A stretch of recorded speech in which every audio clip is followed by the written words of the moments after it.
Greetings, human beings of Earth. My name is FrankieNEP2UNES, aka DJ F-Tunes, aka casterNEP2UNES, aka, and a bunch of other names. And this is the Neptune Spectates series.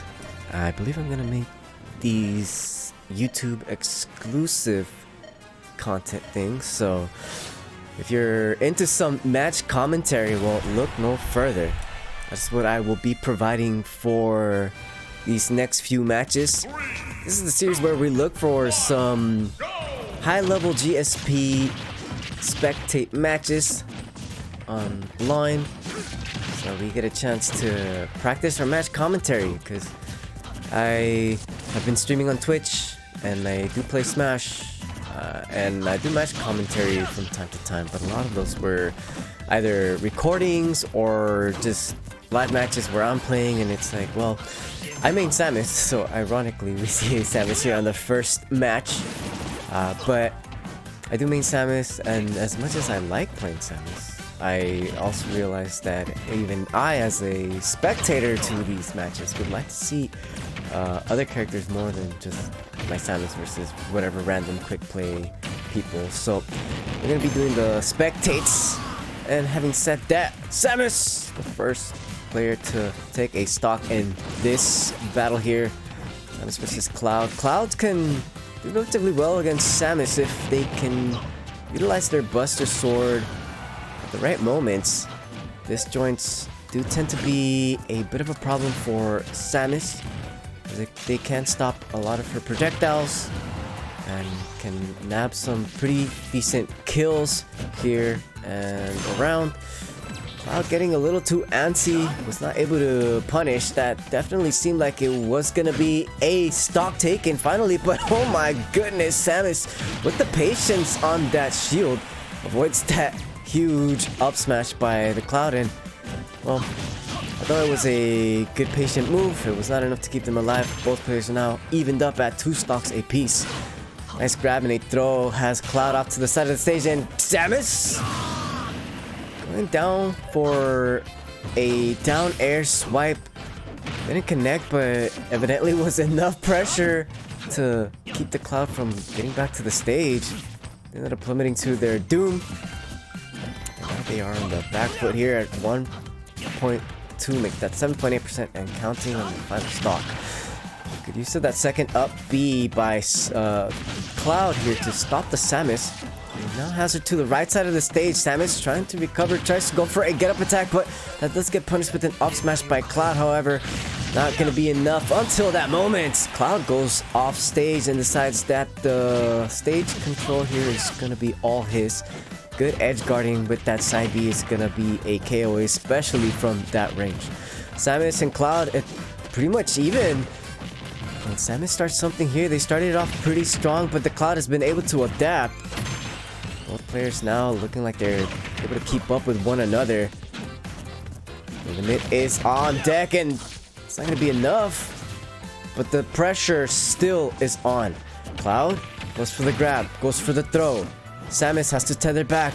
Ooh, Cloud, you don't want to be going for those. That can be quite risky. We know that Cloud does not have the best recovery. And Samus is just such a good ledge trapper and pretty good anti edge guarding and just edge guarding in general. Like, oh yeah, that's, I don't know about this Cloud. That was very anticlimactic. Unfortunately, that Cloud seems to have just not kept their head in the game, and it's gonna go over to the Samus, who takes this one. GG, well played.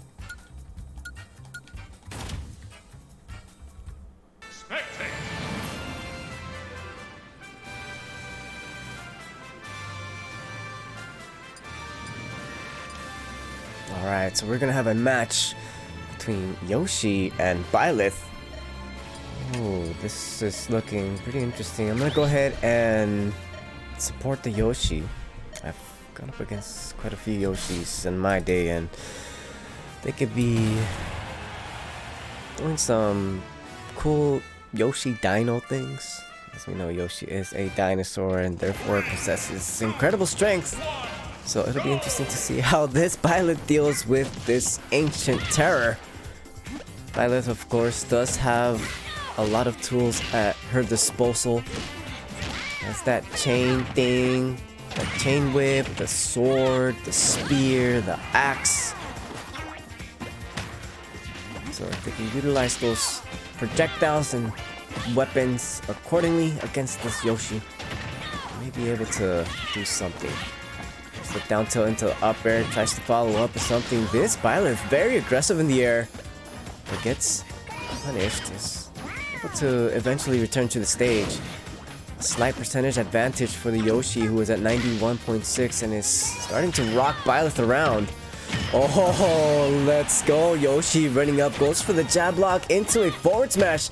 And that's going to claim the first stock against Byleth, who is now looking in like they're in quite a bit of trouble. Yoshi feeling themselves is just good with the aggression. Wow, that forward air. I mean, Yoshi has a huge cabeza, but still, I'm quite impressed that that actually connected. Good use of the egg into the upper, nearly gets a KO. But oh, the landing not quite so smooth. Byleth just lets out a quick tilt and is able to claim a stock finally. A lot of extra credit though for the Yoshi, who was about 100% healthier than the Byleth until that point. Those down smashes, Yoshi's tail, everything he does, he just has so much priority. And it makes sense. He doesn't have any projectiles other than his huevo, that up B. So he has to do something to be able to defend himself. That thick hide, so quite the armor. And oh, Yoshi was trying to get something cheeky. Went for a fair, wanted to just get that donkey. But Byleth doing what they can to perhaps keep the Yoshi from returning to the stage as the juggle begins. Oh, back air slightly missed. His dash attack is not going to be enough. Yoshi, knowing the parameters to this character, my goodness, there's a huevo. They're just saying, let me bring it back. Good patience, goes for jab 1-2. Here are a couple of eggs. Down B to try to ledge trump. It's not going to go. Oh, that side B by Byleth, had it connected, would have definitely been a KO in my opinion. But, you know, this Yoshi does seem to be showing some godlike DI, but you can't DI that or tech that or anything. Pretty sure that looked untechable to me. I'll have to look at the instant replay of the VOD later on and we shall see. But for now, Yoshi and Byleth tied up once again, though. Byleth just falls right in front of the Yoshi. And that huge head, that forward smash is just going to be too much. Claims the Byleth's life, and looks like our prediction was correct. GG, well played to this Yoshi.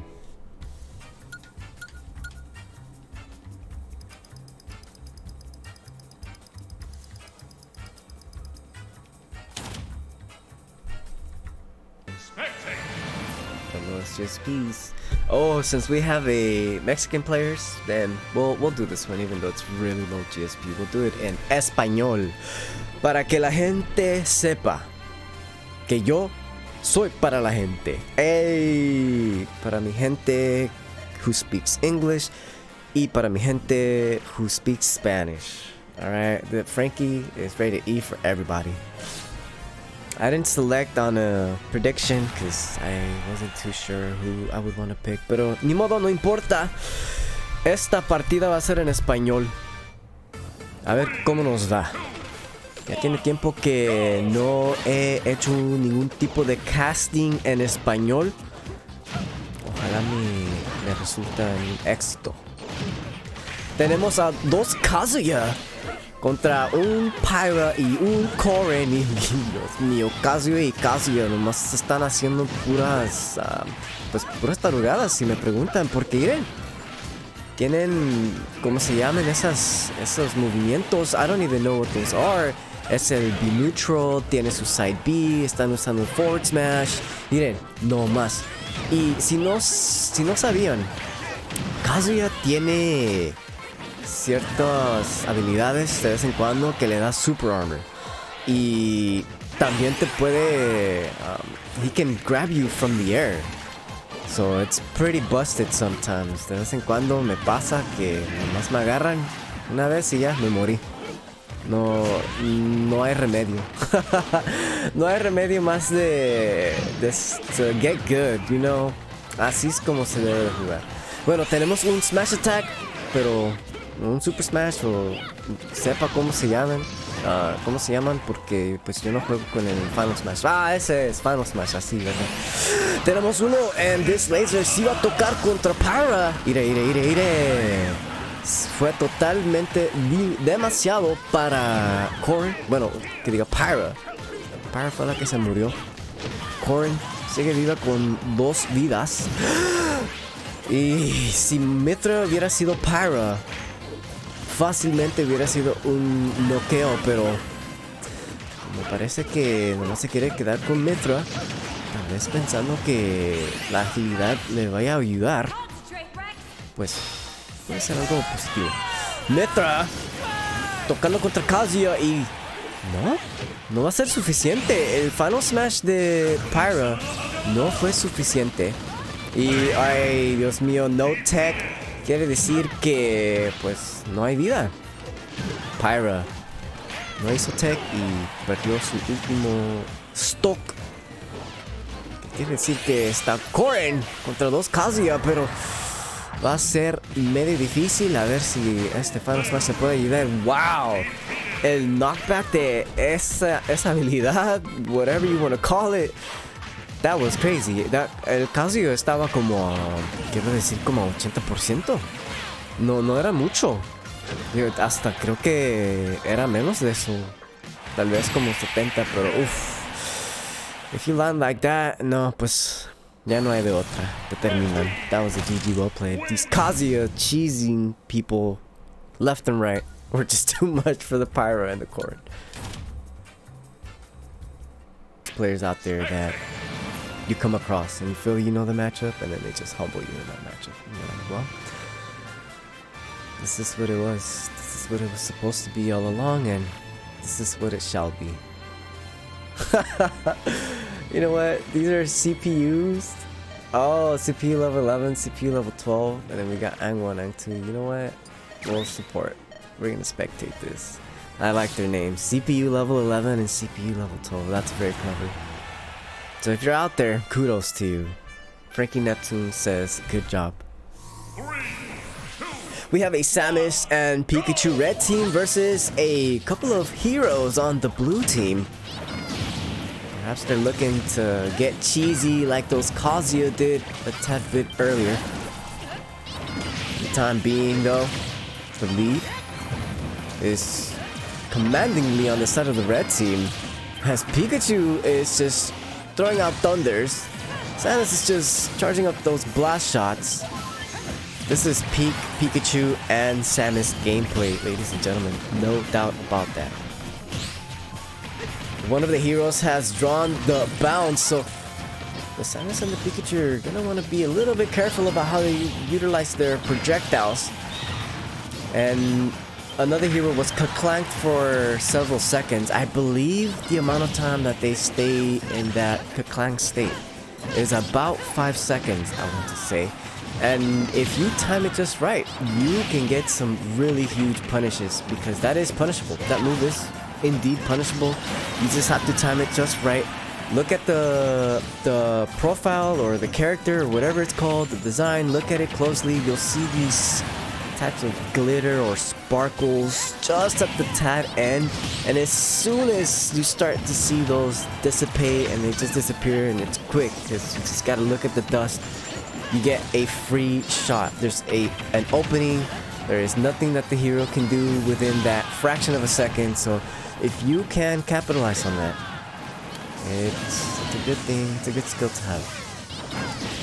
One of the heroes was surviving at a very high percentage, but eventually got caught by the Pikachu, who has now been put to sleep. And oof, there's that forward smash, and here's that clank. I would say it's been about 3-4 seconds now. There's the 5th. Samus, blaster shot getting reflected.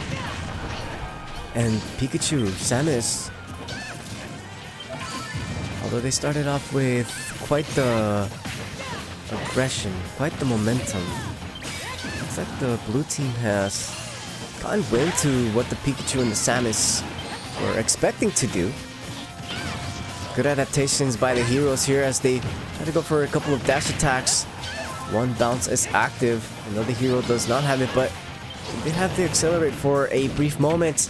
Blaster shot, missile. Another blaster shot. A couple of thunder jolts to boot, but none of those hit. And nicely done by the Pikachu to follow up on the knockback. One of the heroes from the blue team was just too far out, and wow, the blue team needed this. The cheese is real. My goodness. Oh, this is gonna be a true 1v2. I was wondering if there was gonna be a restock, but it looks like Pikachu opted not to do so. Oh, Samus, can they make this happen? It is definitely doable, but it is going to be rather difficult. No, that up throw by Samus does not kill right at that range, not at the 130, 140 range. If you could get your enemy up to at least the 175 range, then for sure, that up throw is going to kill. Right now, though, it doesn't matter because a dash attack is what ends up killing that first hero. Samus runs up, gets a couple of uppers, will make that one. She ended up getting countered. Hero letting go of that shield button just a little bit too early. And that was risky. I do like that movement though by the Samus. Getting a little antsy and trigger happy. Shoots the blaster wide shot, but Hero trying to get back to the stage. Oh, here's a Kakak. This is what I'm talking about. If you can get it just right. No. Right there. You guys see that? Those little sparkles? That's your cue. You see those sparkles? Go for the punish. And, well, I'm not quite sure what happened there. That was very anticlimactic. But now y'all see it. Now y'all know about the Kaklank. And you can thank me later.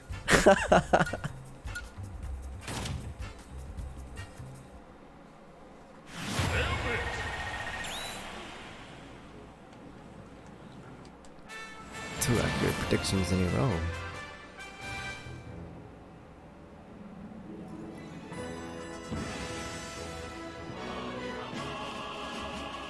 Alright, well, I suppose that will do it for the Neptune Spectates.